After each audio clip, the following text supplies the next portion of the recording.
far, we've seen different kind of electric field given by different objects. But the problem is, what if the object is not a circle or is not a plane? For example, let's imagine an object which has a weird shape. How will you find the electric field?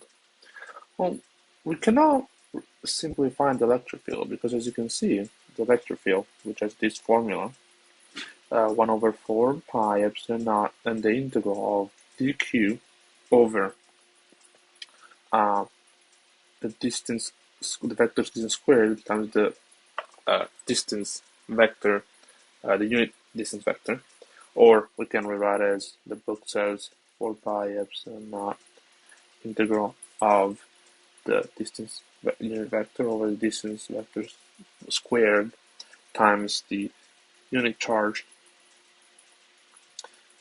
in terms of the integral of the charge.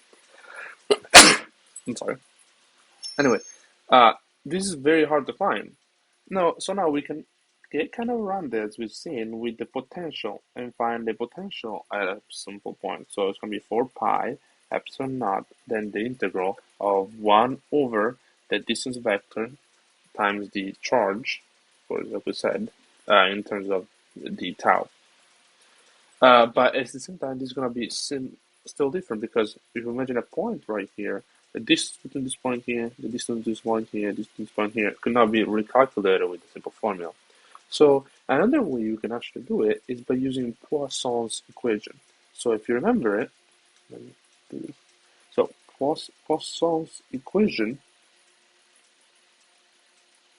had this way of writing it. It was the del vector squared times our voltage potential equals to a negative 1 over epsilon naught times the charge density.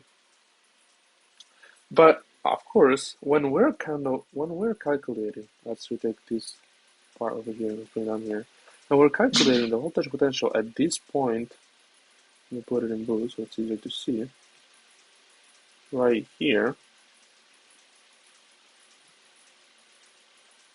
the charge at the density charge at this point here is going to be equals to 0. So the density is equal to 0. Therefore, Poisson's equation just becomes equal to 0. And this is instead Laplace's